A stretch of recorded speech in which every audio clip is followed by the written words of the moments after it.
नमस्कार दोस्तों, आज मैं आपको सुनाऊंगा एक गरीब को जूतों में क्या मिला। एक बहुत ही सुंदर कहानी।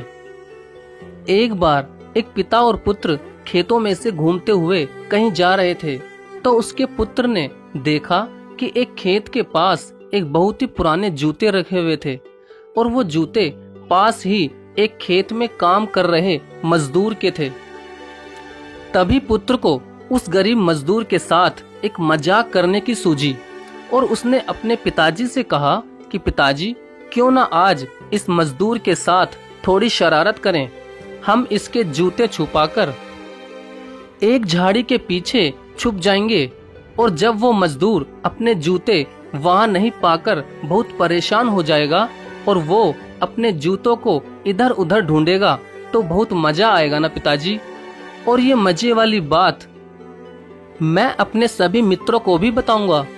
पुत्र की ऐसी बात सुनकर उसके पिताजी उससे बहुत ही नाराज होते हुए बोले कि बेटा, किसी गरीब और बुजुर्ग इंसान की जरूरत के सामान के साथ ऐसा गंदा मजाक कभी नहीं करना चाहिए, क्योंकि जिन चीजों की कीमत तुम्हारी नजरों में कुछ भी नहीं, वो उस गरीब मजदूर के जीवन में बहुत ज्यादा कीमती है। और अगर तुम्हें उस गरीब मजदूर के साथ कुछ शरारत ही करनी है तो मेरे साथ आओ, ये कुछ पैसे लो और उस गरीब के दोनों जूतों में रख दो, फिर देखना क्या होता है। तभी उसका बेटा अपने पिताजी से कुछ पैसे लेकर उसके पुराने जूते में डाल देता है। पैसे डालकर वो दोनों ही एक झाड़ी के पीछे छिप जाते हैं। तब कुछ ही समय बाद वो गरीब मजदूर खेतों में से अपना काम खत्म करके जब अपने जूते पहनने लगता है तो उसे जूते में कुछ कठोर सी चीज महसूस होती है। तो जैसे ही वो मजदूर उस जूते में अपना हाथ डालकर देखता है तो वो क्या देखता है कि उसके जूतों में कुछ पैसे पड़े हुए थे।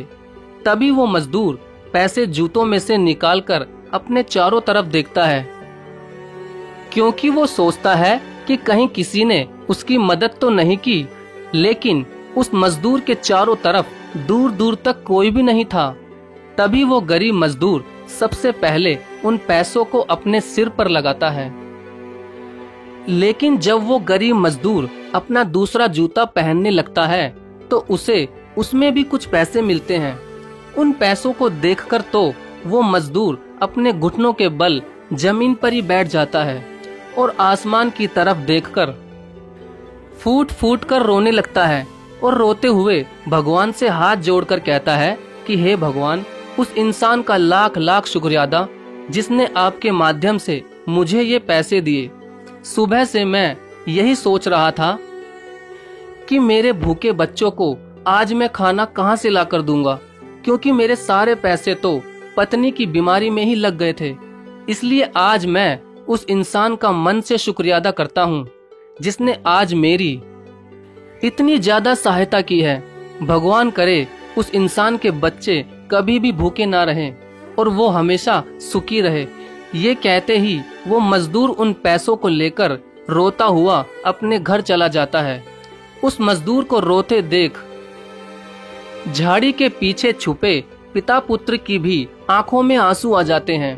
तभी उसका पुत्र अपने पिता से कहता है कि पिताजी, मुझे माफ कर देना। आज के बाद मैं कभी किसी गरीब को परेशान करने की नहीं सोचूंगा और हमेशा मैं गरीबों की जहां तक हो सकेगी सहायता करूंगा।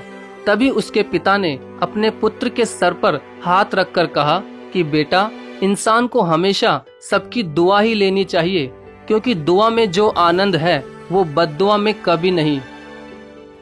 तो दोस्तों, कभी किसी गरीब का उसके जरूरत की वस्तु के साथ मजाक या कोई भी छेड़खानी नहीं करनी चाहिए, क्योंकि दोस्तों, मानो या ना मानो, गरीब का एक एक सामान उसके लिए बहुत ही कीमती होता है। और हो सके तो हर इंसान को गरीबों की सहायता करते रहनी चाहिए, ताकि वो आपको हमेशा ही दुआएं देता रहे। अगर दोस्तों आपको ऐसी ही कहानियां सुनना पसंद है तो प्लीज चैनल को सब्सक्राइब जरूर करें। और हाँ दोस्तों, सब्सक्राइब करने के बाद बेल नोटिफिकेशन का बटन जरूर दबाएं, ताकि आने वाली वीडियो सबसे पहले आपको ही मिले। धन्यवाद।